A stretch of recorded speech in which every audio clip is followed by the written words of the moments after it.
नमस्कार, स्वागत है आप सभी का एक बार फिर से। और ग्लोबल भारत टीवी ने आपको मैच के बीच में ये कह दिया था, क्लियर कर दिया था, लखनऊ सुपर जायंट्स इस मुकाबले को जीतेगी।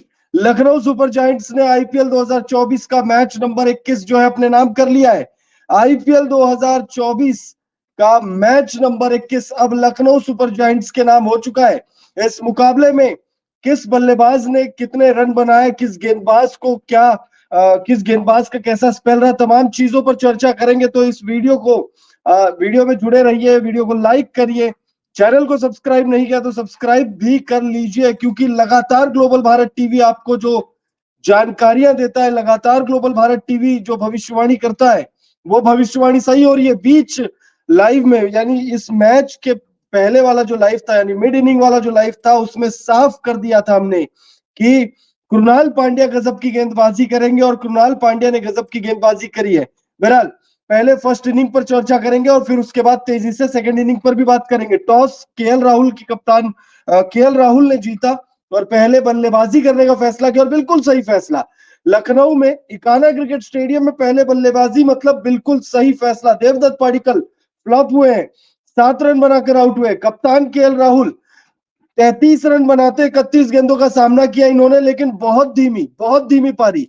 अगर हम बात करें टॉप स्कोरर की तो वो मार्कस स्टोइनिस रहे। 58 गेंदों का इन्होंने सामना किया, 43 रन 58 रन इन्होंने बनाए और 43 गेंदों का इन्होंने सामना किया, माफी चाहूंगा। स्ट्राइक रेट 134 की, 4 चौके और 2 सिक्स इनके बल्ले से हमें देखने को मिला। क्विंटन डिकॉक ने एक छक्का जरूर लगाया, लेकिन वो एक छक्का लगाकर ये आउट हो गए। 4 गेंदों में 6 रन बनाकर क्विंटन डिकॉक आउट होते हैं। उमेश यादव की बात करें अगर हम, तो उमेश यादव, अब बॉलिंग की तरफ हम जा रहे हैं। जो बड़े स्कोर्स थे हमने वो आपको ग्राफिक्स के माध्यम से दिखाए। अब बॉलर्स की बात करते हैं। गुजरात टाइटंस ने पहली पारी में किस तरीके से गेंदबाजी की है, तो गेंदबाजी बहुत खराब हुई है। उमेश यादव ने लेकिन अच्छी गेंदबाजी की। 3 ओवर का उनका स्पेल रहा जिसमें 2 विकेट उन्होंने दिलाए, और इस 2 विकेट की मदद से ही स्कोर जो है वो 163 पर रोक पाई थी गुजरात टाइटंस। आगे बढ़े, अगर राशिद करामती खान की अगर हम बात करें तो राशिद खान ने 4 ओवर का स्पेल डाला और अपने 4 ओवर के कोटे में उन्होंने 28 रन खर्च किए। 7 की इकॉनमी, T20 क्रिकेट में 7 की इकॉनमी उतनी कोई ज्यादा इकॉनमी नहीं कही जाती है, लेकिन आप अगर कंसीडर करें कि एकाना क्रिकेट स्टेडियम में यह मैच खेली जा रही थी, और इस मैच में जहां पर स्पिनर्स को मदद मिलती है वहां पर 7 की इकॉनमी, वो भी राशिद खान जैसे गेंदबाज से, तो वो बहुत ज्यादा नजर आती है। वो भी अगर आप दूसरे यानी जो लखनऊ के स्पिनर्स को जिस तरीके से गेंदबाजी या जिस तरीके का उनका स्पेल रहा, अगर आप उन्हें नजर डालेंगे, उस पर नजर डालेंगे, तो आप कहेंगे कि भाई राशिद खान तो बहुत बहुत पिटे आज, क्योंकि उन्होंने 28 रन खर्च कर दिए, 7 की इकॉनमी से उन्होंने गेंदबाजी की है। आगे बढ़ते हैं दर्शन नालकंडे की तरफ, अगर हम देखें उनका स्पेल, तो अच्छा स्पेल रहा उनका। 2 ओवर उन्होंने गेंदबाजी की, 2 विकेट उनको मिला है, 21 रन खर्च किए। थोड़े महंगे जरूर रहे, लेकिन विकेटलेस रहने से तो बेटर है कि आप 10 10.5 की इकॉनमी से गेंदबाजी करो और 2 विकेट तो कम से कम ले लो। अब आगे मोहित शर्मा की बात करेंगे। मोहित शर्मा आज महंगे भी रहे और विकेटलेस भी रहे। अमूमन ऐसा होता नहीं है मोहित शर्मा विकेटलेस रहे। मोहित शर्मा, आंद्रे रसल, जसप्रीत बुमराह, संदीप शर्मा, ये कुछ बड़े नाम है जो विकेटलेस रहे, ऐसा अक्सर होता नहीं है। मोहित शर्मा आज के मुकाबले में विकेटलेस रहे। 3 ओवर का स्पेल रहा, 34 रन खर्च किए, और कप्तान साहब ने तो इन्हें इनका जो 4 ओवर का कोटा है वो पूरा नहीं करने दिया, क्योंकि महंगे भाई थोड़ा ज्यादा साबित हो रहे थे। नूर अहमद की बात करते हैं। देखिए विकेटलेस रहे, लेकिन 4 ओवर में मात्र 22 रन खर्च करते हैं और 5.50 की इकॉनमी से गेंदबाजी करते हैं। ये होता है इकाना क्रिकेट स्टेडियम में, ये आइडियल होता है, ये इकॉनमी आइडियल इकॉनमी है। अब 164 रन चेस करने थे। मिड इनिंग में साफ शब्दों में कह दिया था मैंने कि अगर इस मुकाबले को जीतना है तो गिल और जो टॉप ऑर्डर के बल्लेबाज है उन्हें बेहतर प्रदर्शन करने की जरूरत है। अगर आप लोअर ऑर्डर के बल्लेबाजों पर प्रेशर डालोगे तो ये मुकाबला आप नहीं जीत सकते। और यकीन मानिए, इस मैच को जब आप लोगों ने भी देखा होगा तो आपको भी लगा होगा कि जो प्रिडिक्शन हमारे द्वारा की गई थी वो प्रिडिक्शन गलत तो नहीं साबित होगी, या पता नहीं क्या होगा, अरे हार तो नहीं जाएगी गुजरात टाइटंस, तमाम जो चीजें, या सॉरी जीत तो नहीं जाएगी लखनऊ, हार तो नहीं जाएगी। वैसा स्टार्ट भी वैसा देखने को मिला था हमें। 54 रनों की पार्टनरशिप हो गई थी भाई। लेकिन उसके बाद जब मैंने बोला था आप लोगों को कि विकेट्स गिरेंगे, स्पिनर्स आएंगे, मैच को पलट कर रख देंगे, और साफ शब्दों में कहा था कृणाल पांड्या पर नजर रखिएगा, रवि बिश्नोई पर नजर रखिएगा, साफ साफ कह दिया था आप लोगों को। अगर आप लोगों को अभी भी यकीन नहीं हो रहा है तो आप हमारे पुराने लाइव सेशंस भी जाकर देख सकते हो, पुराने वीडियोस भी जाकर देख सकते हो, और आगे के लिए आप सब्सक्राइब जरूर कर लीजिए, क्योंकि नहीं करेंगे तो भाई नुकसान तो खैर आपका भी है, हमारा तो है ही, क्योंकि हम चाहते हैं कि हमारा जो परिवार है वो 1 मिलियन का हो जाए जल्दी से जल्दी। शुभमन गिल की बात करें तो शुभमन गिल 19 रन बनाते हैं और उसके बाद आउट हो जाते हैं। 21 गेंदों का उन्होंने सामना किया। आगे बढ़े अगर हम, तो दर्शन नालकंडे ने भी आज जो है मतलब बल्ले से जौहर दिखाने की कोशिश तो की, लेकिन भाई जब टॉप ऑर्डर का बल्लेबाज कुछ नहीं कर पाएगा तो दर्शन नालकंडे जैसे लोअर ऑर्डर के बल्लेबाज क्या कर पाएंगे। शरद बिहार, इन्हें आज मौका मिला लेकिन ये मौके को भुना नहीं पाए। भाई अगर मौकों को भुनाओगे नहीं तो फिर आगे कैसे मौके मिलेंगे। डेविड मिलर नहीं थे आज तो आपको मौका मिला, आपको मौका भुनाना था।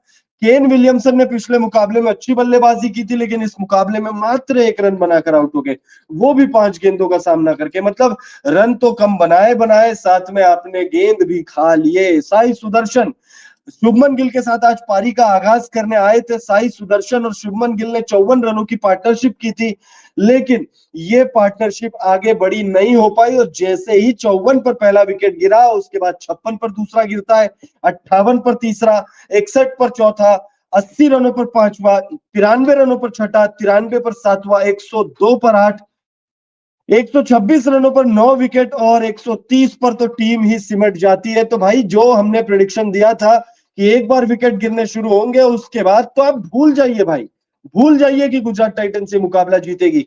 विजय शंकर से बहुत ज्यादा उम्मीद है। विजय शंकर भाई क्या कर रहे हो? क्या मतलब कुछ साल पहले इनको लेकर एक मीम चली थी कि he bats, he is like Jasprit Bumrah and Virat Kohli. Vijay Shankar Jasprit Bumrah और विराट कोहली का मिश्रण है, बस फर्क इतना है कि बैटिंग बुमराह जैसी है और बॉलिंग कोहली जैसी है। तो विजय शंकर इस सीजन वापस वही काम कर रहे हैं। पिछले सीजन और उससे पिछले सीजन 2022 और 23 वाला जो सीजन था, विजय शंकर ने अपने आप को प्रूव किया था, लेकिन इस सीजन वापस से वही काम कर रहे हो आप।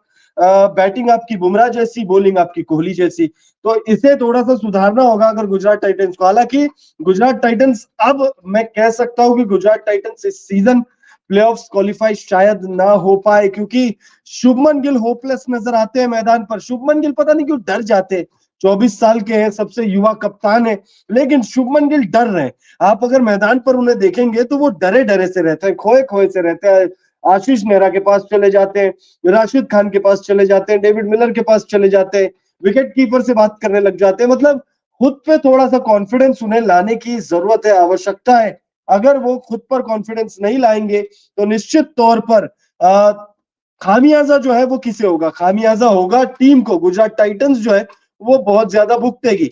जरा सा पॉइंट्स टेबल पर भी नजर डाल लेते हैं हम लोग कि पॉइंट्स टेबल पर क्या हलचल हुआ है इस मुकाबले से पहले और इस मुकाबले के बाद, क्या कुछ हुआ है पॉइंट्स टेबल पर, इसका असर पड़ा है वो देख लेते हैं। आईपीएल 2024 की अपडेटेड पॉइंट्स टेबल आपकी स्क्रीन पर है इस समय। राजस्थान रॉयल, देखिए इस मुकाबले से एलएसजी को फायदा हुआ है। एलएसजी तीसरे नंबर पर आई है, एक पायदान ऊपर गई है, और सीएसके एक पायदान नीचे आ गई है। बस इतना ही फर्क है पॉइंट्स टेबल पर। बाकी जो टीम इस मैच से पहले जहां थी वो टीम वही है, बस नेट रन रेट में गुजरात थोड़ी सी पीछे और चली गई है। नंबर 1 पर राजस्थान रॉयल्स है, 4 मुकाबले खेले, 4 मुकाबलों में जीत है, और नेट रन रेट +1.120। केकेआर की बात करें तो दूसरे नंबर पर इस मैच से पहले भी थी और दूसरे नंबर पर इस मैच के बाद भी है। 3 मैच 3 जीत, नेट रन रेट सबसे बेहतर +2.518। लखनऊ सुपर जायंट्स इस मैच से पहले चौथे नंबर पर थी, सीएसके तीसरे नंबर पर थी। इस मैच को जीतकर लखनऊ सुपर जायंट्स तीसरे नंबर पर आ गई है और सीएसके खिसक गई है, सीएसके चौथे नंबर पर है। लखनऊ 4 मुकाबलों में अब 3 जीत लखनऊ के नाम हो गया। तो वहीं सीएसके की बात करें तो सीएसके 4 में 2 जीत और 2 हार है। 5वें, 6ठे, 7वें, 8वें, 9वें और 10वें में कोई बदलाव नहीं है। 5वें नंबर पर एसआरएच, 6 पर पंजाब किंग्स, 7 पर, इस मैच से पहले भी गुजरात टाइटंस नंबर 7 पर थी, इस मैच के बाद भी गुजरात टाइटंस नंबर 7 पर है। 8 पर मुंबई इंडियंस। इस मैच से पहले मुंबई इंडियंस ने जो पिछला मुकाबला था वो मुंबई इंडियंस ने जीता था और मुंबई इंडियंस 10 से 8 पर आ गई थी। यानी कि इस मैच से पहले मुंबई इंडियंस 8 पर थी और इस मैच के बाद भी मुंबई इंडियंस 8वें नंबर पर ही है। और वहीं RCB number 9, Delhi Capitals number 10। अगर आप आरसीबी के फैन है, अगर आप दिल्ली के फैन है, तो फिर आप लोगों के लिए एक बैड न्यूज है कि भाई इस साल भी कप नहीं आएगा। मुश्किल है भाई, आरसीबी के लिए भी मुश्किल है, दिल्ली के लिए भी मुश्किल है। फाइट अगर आप देखो तो टॉप 4 में जो टीमें हैं बहुत ज्यादा चांसेस है कि ये 4 टीमें ही क्वालिफाई करें। लेकिन अगर कोई बदलाव होता है तो सनराइजर्स हैदराबाद और मुंबई इंडियंस, ये 2 टीमें टॉप 4 में पहुंच सकती है। अगर ये 2 टीमें टॉप 4 में पहुंचेगी तो टॉप 4 में इस समय जो 2 टीमें हैं उनका क्या हश्र होगा, ये अभी कहना थोड़ा सा कह सकते हो आप जल्दबाजी है या जैसा आप लोगों को समझना हो। क्योंकि इस समय टॉप, देखिए आईपीएल 2024 में टॉप 4 की ही सारी लड़ाई है। टॉप 4 में अगर आप नहीं हो तो आप खिताब नहीं जीत पाओगे। टॉप 4 में अगर आप नहीं हो तो आप अपने फैंस को खुशी नहीं दे पाओगे। बहरहाल इस मुकाबले पर एक बार फिर आ जाते हैं। ये मुकाबला लखनऊ के home ground Ekana cricket stadium में खेला गया और इस मुकाबले में टॉस जीतकर लखनऊ सुपर जायंट्स ने पहले बल्लेबाजी करने का फैसला किया। अभी आपकी स्क्रीन पर यश ठाकुर आपको दिख रहे होंगे। ये वही यश ठाकुर है जिन्होंने इस मुकाबले में पंजा खोला है। 3.5 ओवर का इनका स्पेल रहा, 30 रन खर्च किए और पंजा खोल दिया। कृणाल पांड्या के बारे में हमने कहा था कि कृणाल पांड्या पर नजर रखिएगा आप। 4 ओवर का इनका स्पेल, 11 रन खर्च करते हैं, सिर्फ 11 रन। 3 विकेट इनको मिले, 2.80 की इकॉनमी। T20 क्रिकेट में, वो भी आईपीएल में, जहां पर रनों का अंबार लगाया जाता है बल्लेबाजों द्वारा, वहां पर कृणाल पांड्या सिर्फ 4 ओवर में 11 रन खर्च करते हैं और 3 विकेट हासिल करते हैं। ये बहुत बड़ी अचीवमेंट है, बहुत बड़ी बात है। अगर आप लोग को लग रहा होगा कि भाई 5 विकेट बड़े होते हैं, 6 विकेट बड़े होते हैं, यकीन मानिए 3 विकेट लेकर, वो भी टॉप ऑर्डर के बल्लेबाजों को चलता किया है। साई सुदर्शन को चलता किया कृणाल पांड्या ने, शरद बिहार को चलता किया।